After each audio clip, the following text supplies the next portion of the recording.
Hello दोस्तों, नमस्कार। स्वागत है आप सभी का प्रयागराज पीसीएस में। दोस्तों, आज की इस वीडियो में हम यूपी पीसीएस प्रीलिम्स को ध्यान में रखते हुए इकोनॉमिक्स के कुछ इंपॉर्टेंट कर्व्स आपके साथ डिस्कस करने वाले हैं।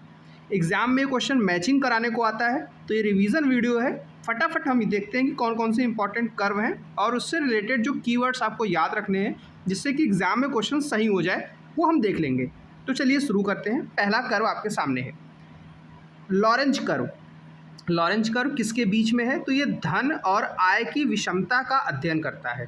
ठीक है, तो लॉरेंज कर्व आपको याद रखना है कि धन और आय की विषमता का अध्ययन किस में हम करते हैं? लॉरेंज में। वहीं पे दूसरा है गिनी गुणांक, जिसे गिनी कोफिशिएंट भी कहते हैं।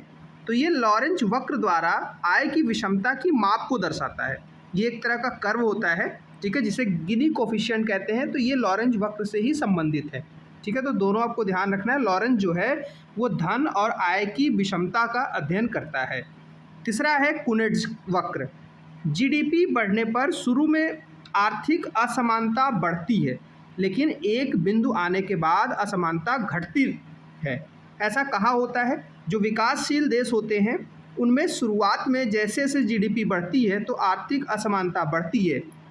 इसका कर्व उल्टे यू आकार का होता है। एक पॉइंट तक आर्थिक असमानता बढ़ती है, उसके बाद आर्थिक असमानता घटने लगती है, जैसे कि विकसित देशों में। ठीक है, तो कुनेट्ज कर्व में आप ऐसे याद रखेंगे, कुछ टाइम तक, कुछ नेट टाइम तक इसकी जीडीपी बढ़ने पे आर्थिक असमानता आती है, लेकिन कुछ टाइम बाद ये चीज़ें सही हो जाती हैं। ठीक है, तो ये तीन कर्व हमने देखे। कौन कौन से? लॉरेंज कर्व, इसमें क्या देखना है हमको? धन और आय की विषमता। गिनी गुणांक भी लॉरेंज वक्र से ही संबंधित है। ठीक है, और गिनी कोफिशिएंट की वैल्यू 0 से 1 के बीच में होती है, ये भी आपको ध्यान रखना है। उसके बाद कुनेट्ज वक्र हमने देखा कि जीडीपी बढ़ने से आर्थिक असमानता बढ़ती है और लास्ट में असमानता घटने लगती है। उसके बाद देखते हैं हम पर्यावरण कुनेट्ज वक्र।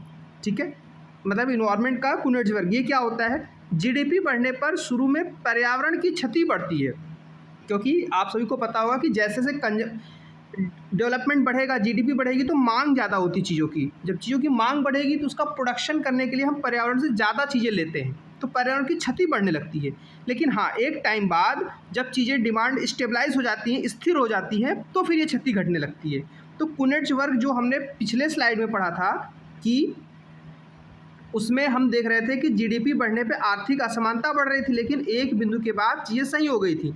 तो यहाँ पे भी बिल्कुल सेम ही चीज़ हो रहा है। ठीक है, तो यहाँ पे बस पर्यावरण कुनेट्ज वक्र हो गया, तो शुरू में इन्वायरमेंटल जो क्षति है वो बढ़ती है, लेकिन एक टाइम के बाद यहाँ पे भी चीज़ें स्थिर हो जा रही हैं। तीसरा हमारा है थॉमसन या फिलिप कर्व। ठीक है, इसमें क्या होता है? जैसे महंगाई बढ़ती है तो बेरोजगारी बहुत तेज़ी के साथ घटती है। ठीक है, अर्थात बेरोजगारी और मुद्रास्फीति यानी इन्फ्लेशन की दरों के बीच में इन्वर्टेड रिलेशन होता है। महंगाई बढ़ने पर बेरोजगारी घटने लगती है। ठीक है, तो थॉमसन या फिलिप कर्व ये कहता है कि जैसे चीज़ें महंगी होंगी तो ज़्यादा से ज़्यादा उसका प्रोडक्शन करने वालों को पैसा मिलेगा, तो उनकी परचेजिंग पावर बढ़ेगी, तो उनके पास पैसा होगा, उनको जॉब मिलेगी, डिमांड बढ़ेगा। ठीक है, तो जैसे जैसे डिमांड चीज़ों की बढ़ती है तो लोगों को ज़्यादा जॉब मिलेगी, ज़्यादा जॉब मिलेगी तो बेरोजगारी घटती है। और आज का जो इस लेक्चर का लास्ट कर्व है लाफेर कर्व।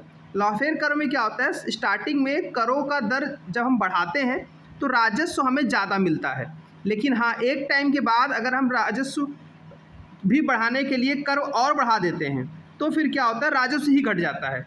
इसका मतलब ये कि जैसे मान लीजिए 30% तक टैक्स लगाया तो लोग टैक्स देते हैं, लेकिन अगर कोई गवर्नमेंट मान लीजिए 50% या 60% टैक्स लगा दी तो लोग क्या करते हैं? टैक्स चोरी करना शुरू कर देते हैं, तो जो टोटल गवर्नमेंट को राजस्व मिल रहा था उसमें कमी आ जाती है।